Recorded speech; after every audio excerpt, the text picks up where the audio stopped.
ผู้ที่ยังบ่ทันเคยมาเพิ่นก็มาจักซี่ล่ะพี่น้องส่วนผู้ที่เคยได้มาแล้วก็บางคนเพิ่นก็มาอีกเพื่อมาติดตามอัปเดตในปัจจุบันล่าสุดเพราะว่าภายในหอเพิ่นก็มีเปลี่ยนแปลงหรือว่าเพิ่มเติมไปแต่ละมื้อบรรยากาศตอนสวยพี่น้อง2:30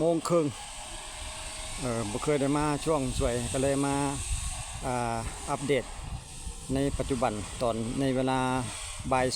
2:30 นาทีก็ถือว่าก็ยังมีนักท่องเที่ยวผู้ไปผู้มาอยู่เนาะถึงจะเป็นเวลาใดก็มีมาตลอดสำหรับหอพิพิธภัณฑ์ศิลปะลาวนักท่องเที่ยวเพิ่นก็ทยอยไปทยอยมาบ่จำเป็นต้องอยู่ในเวลาใดเนาะเพราะว่าปกติแล้วข้าพเจ้าลงเฉพาะตอนแรงกับตอนเช้าวันนี้มื้อนี้มีโอกาสก็เลยมาติดตามเบิ่งภาพบรรยากาศตอนสวย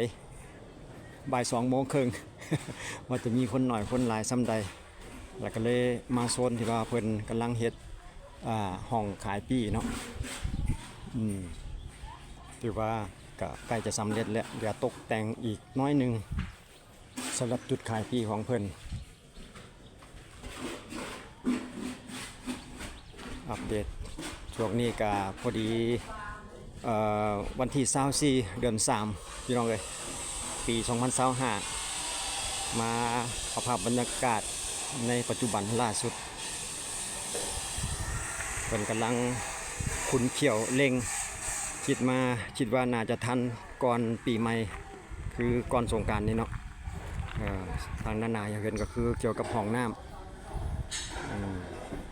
เกี่ยวกับห้องน้ำก็ถือว่าใกล้จะสำเร็จแล้วอาจจะอยู่ในระดับ 70% ก็ว่าได้สำหรับลานจอดรถเดี๋ยวเราจะเข้าไปเบิ่งสักๆจักแป๊บหนึ่งภายในห้องน้ำก่อนว่าเพิ่นจะเฮ็ดหรูหราหรือสวยงามส่ำใดเนาะ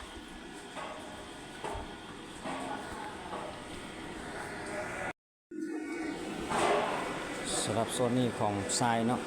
โถปัสสาวะโหเหนียวหลายพอสมควร10 ปลายสำหรับโถปัสสาวะทรายโถเหนียวทรายเนาะส่วนผู้หญิงจะอยู่อีกด้านหนึ่งพวกคนเฮ็ดด้วยไม้เนาะ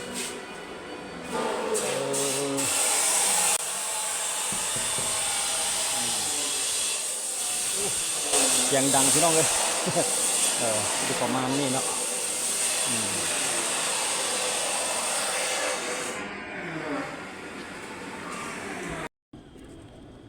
โอ้รถก็หลายพอสมควรพี่น้องเอ้ยตอนสวยนี่ก็ถือว่าผู้ไปผู้มาคือกันเนาะสำหรับตอนสวยมื้อนี้ก็วันจันทร์พี่น้องวันที่24ก็ถือว่าเป็นมื้อเฮ็ดเวียกแต่ว่าก็ยังมีให้เห็นอยู่เนาะสำหรับนักท่องเที่ยว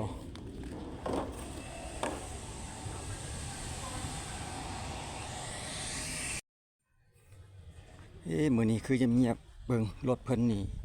เดี๋ยวเราไปสอบถามเพิ่นก่อนพี่น้องเอ้ยว่ารถเพิ่นแล่นบ่หรือว่าเพิ่นเตรียมไว้ซื่อๆบ่ทันได้สะดวกอันห้องเฮือนที่ว่าขายปีบ่ทันได้แล้วเนาะหรือว่าเพิ่นยังบ่ทันได้เปิดแล่นบ่หรือจังใดพอสังเกตเห็นก็ยังเห็นนักท่องเที่ยวเพิ่นย่างอยู่เนาะจะมีขนมให้เพิ่นบริการขนมฟรีว่าซั่นเด้ให้ยืมมีขนมให้ยืมฟรีให้ยืมฟรีเนาะมักสิได้บ่จอดเดี๋ยวเบิ่งก่อนว่าเฮาสิไปฮอดหันหรือสิไปฮอดพุ่นว่ายังมีผู้หนึ่งรออยู่ทางพุ่นอีกทีมหนึ่งเจ้าน่ะขับรถติดแม่นเอ้ารถนี่เพิ่นยังบ่ทันให้แล่นแม่นบ่มีปัญหากับขัวซื่อๆเนาะแต่เป็นอย่างแต่ว่ามือก่อนหั่นเพิ่นเปิดให้แล่นแล้วแม่นบ่ยืมฟรีเด้อเอาลงไปแลนลองเบิ่งแหละแล้วมันอันนู้นยืมฟรีแล้วเดี๋ยวเราถามว่าเพิ่นสิแก้ไขแนวใดยืมฟรีเพิ่นให้ยืมฟรีเด้อขนมว่าซั่นนี่ เพราะว่าช่วงสาวก็เป็นจะได้ช่วงตอนสวยได้เนาะมีความรู้สึกจะได้ในการท่องเที่ยวครั้งนี้ช่วงตอนสวยแดดมันร้อนเพิ่นก็เลยให้มีขนมให้ยืมดีตัวซั่นเนาะ อืมโอ้นักท่องเที่ยวอืม เบิ่งแล้วมันจะลงพระบางมัน โอ้หลวงพ่อบาง จะ โอ้มาไก่ แม่น บ่ผิดหวังเข้าไปเลยบ่ผิดหวังดอกสวยงามอืมมาแต่ทางใดก็มีเนาะทางใต้ทางเหนือก็มี ขั้วยังบ่ทันรับประกัน นี่แล้วก่อน แปลงขั้วก่อน แสดงว่าเพิ่นยังปรับปรุงเรื่องขวทางอยู่เนาะอืม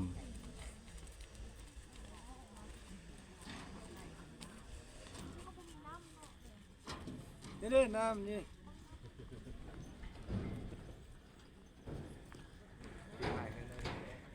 ยังมาเรื่อยอยู่พี่น้องเอ้ยลายก็ถือว่าบ่ขาดสายเป็นระยะเป็นช่วงไปคือกันเนาะสำหรับนักท่องเที่ยว ที่เข้ามาในหอพิพิธภัณฑ์ศิลปะลาวพี่น้องผู้ที่ยังบ่ทันเคยมาเพิ่นก็มาจักซี่ล่ะพี่น้องส่วนผู้ที่เคยได้มาแล้วก็บางคนเพิ่นก็มาอีกเพื่อมาติดตามอัปเดตในปัจจุบันล่าสุดเพราะว่าภายในหอเพิ่นก็มีเปลี่ยนแปลงหรือว่าเพิ่มเติมไปแต่ละมื้อก็หลายคือกันเพิ่มเติมเดี๋ยวชิปหน้าข้าพเจ้าเองก็จีนำพาเที่ยวภายในอีกเทื่อหนึงบ่แม่นเทื่อหนึงดอกไปเรื่อยๆแหละพี่น้องเอ้ยเพราะว่าเฮาอาศัยว่าอยู่ใกล้เราจะอัปเดตไปแต่ละเดือนว่าภายในเพิ่นมีเพิ่มเติมมีเกี่ยวกับร้านอาหารหรือว่ามีเกี่ยวกับเครื่องวัตถุโบราณเก่าแก่หรือว่าศิลปะอันใดที่ว่าเพิ่นเพิ่มเติมมาได้ก็เดี๋ยว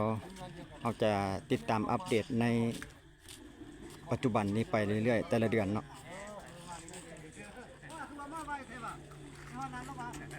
ใจออกก่อนหน้าโทรนำก่อน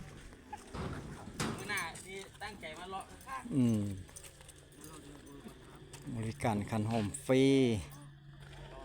เพราะว่าการระยะทางจากนี้ข้ามไปฮอดหอพิพิธภัณฑ์กันอยู่ประมาณ100ปลายเมตรพุ่นแหละเนาะ100 กว่าเมตรพุ่นได้เดี๋ยวเบิ่งโดยสายตา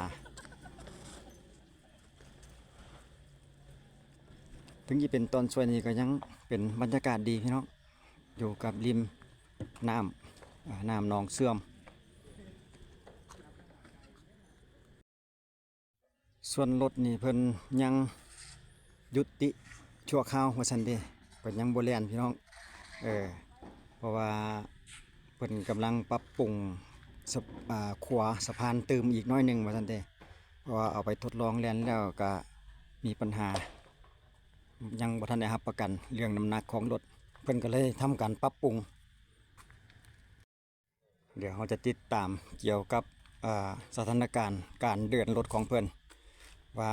เดือนใดที่ว่าเพิ่นจะสามารถซ่อมบำรุงขวทางแล้วเปิดแลนมือใดแท้เขาจะลงคลิปให้ติดตามเบิ่งอีกทีหนึ่ง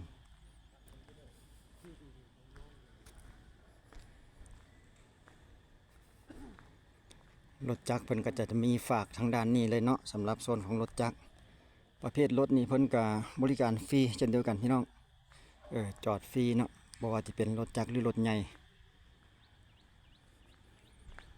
สำหรับคลิปนี้เราก็จะอัปเดตเฉพาะทางด้านหน้าอัปเดตเฉพาะแขกไปไทยมาในตอนสวยแล้วก็การเดินรถของเพิ่นสำหรับรับส่งผู้โดยสารแล้วก็เป็นอาคารขายปี้หรือว่าห้องน้ำต่างๆก็ถือว่ายังก็จะสำเร็จแล้วเนาะอยู่ในช่วงระหว่างกำลังเร่งเพื่อให้ทันปีใหม่วันซันเดย์ทันสงกรานต์ถือว่าก็ผู้ไปผู้มาเด้สังเกตเห็นกับผู้นี้กำลังมาอีกทีหนึงละคลิปนี้จบสนิทสกอนพี่น้องขอบใจทุกท่านที่ให้การรับชมเอาไปติดตามอัปเดตในคลิปต่อไปสำหรับคลิปนี้สบายดี